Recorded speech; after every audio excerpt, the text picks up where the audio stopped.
Hi, this is Ted. I'm talking to you today from high atop a mountain, somewhere in the United States. All right. I would like to talk today, really, about prophecy, the wells from which, the core beliefs from which prophets speak. First of all, I briefly want to talk to you today about Old Testament prophets, then I'm going to get into the prophets of today, the so-called prophets. Old Testament prophets drank from a few wells. They had several core beliefs from which they prophesied. They talked to Israel about these things. So, and when God gave them revelation, when God spoke through them, these were the wells they drank from. Their core beliefs were reflected in what they said. Now, God gave the law to Moses. This is the first well from which they drank, their core beliefs. God gave the law to Moses. Not the rest of the Bible, because the New Testament didn't exist then. Neither the New Testament nor any of the other Old Testament except Exodus, Numbers, Deuteronomy, Leviticus. These were in existence at that time. There might have been one or two other books as well, but they focused always on the law. And the law stated you follow God only. The law also said you treat others well. Especially people who are in power and people who are wealthy should be treating powerless and the poor very well. These laws pretty much were focused on loving God and loving neighbor. And what the prophets saw was this was not being obeyed. And those laws warned if you didn't obey, problems could happen. This is the first well from which they drank, from which they supplied Israel teaching and prophecy. The second law from which they drank was that Israel was chosen by God. Israel did not choose God. God chose Israel. Abraham, the father of the nation, he did not choose God. God chose him. And that was critical and crucial to their teachings and to their prophecies. That God had chosen Israel and that God had given Israel laws. The third well from which they drank, the third core belief that influenced what they preached and what they taught, was the news of their day. The news of their day came from several sources. It came from messengers. Come on, Concord! Message for you, sir. Concord. Coming from other countries, it came from travelers. Coming from other countries, it also came from rumors. And they listened to the news of their day. And so when they prophesied to Israel, they said, listen, you have an Assyrian country up there, a country called Assyria, and it's on the rise. And they're vicious. They're vicious like no other country before has ever been. And if you don't start following the law of Moses like you should, you're going to be in trouble. You're going to be one of those cities, because they're taking one city after another. You're going to be next.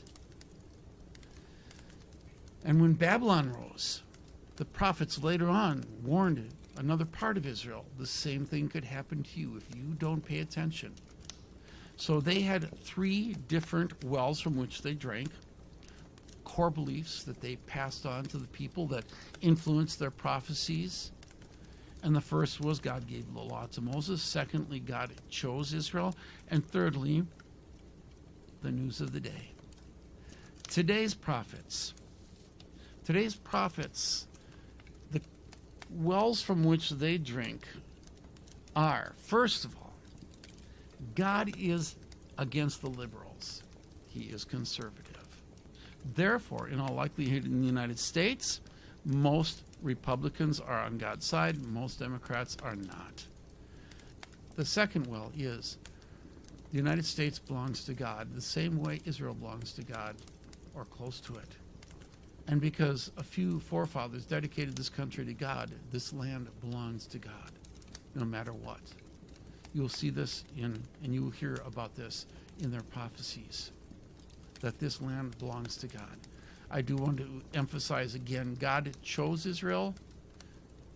A few of us dedicated this country to God.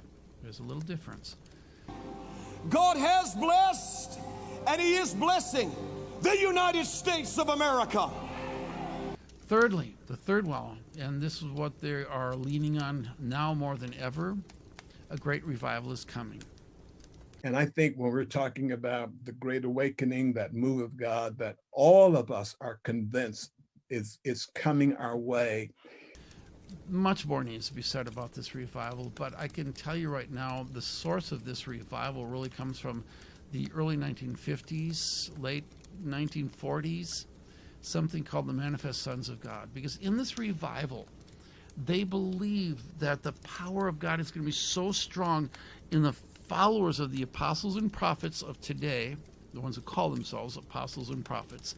The followers will be empowered with so much of God's power that every miracle that you see in the Bible, every one of them, will be commonplace among us. What's going to happen spiritually? And let me say right off the front, all of us prophets are in agreement. We're on the edge of the greatest move of God that's ever taken place on planet Earth. The Great Awakening is going to awaken here throughout the earth. We're going to see miracles, signs, and wonders. And because of all that's going on in the natural, in the world, God always comes forth mightily in His power and glory. So I'm expecting the church to start demonstrating the power of God like never before. And there's going to be such great power that nations will have to acknowledge no God like Jesus Christ. We've got a covering. If biological warfare were to come in contact with us, we'd be covered with something else that couldn't penetrate. What is it? The power of God, the deliverance of God, the Spirit of God. This revival was expected in early 1950s. And the person who really reflects this best of all is George Warnock in his book, Feast of Tabernacles. And he believed that they were already starting this revival. But when things began to calm down, they always do, when things began to calm down and the excitement began to wane, he claimed that Christians had somehow quenched the Holy Spirit. So these three things you will see, and I want you to mark this, and when you listen to the prophets, listen for this. God is conservative. The United States belongs to God, and a fantastic, huge revival is coming. I'll talk more about that revival in days to come, and this is Ted. Have a good one.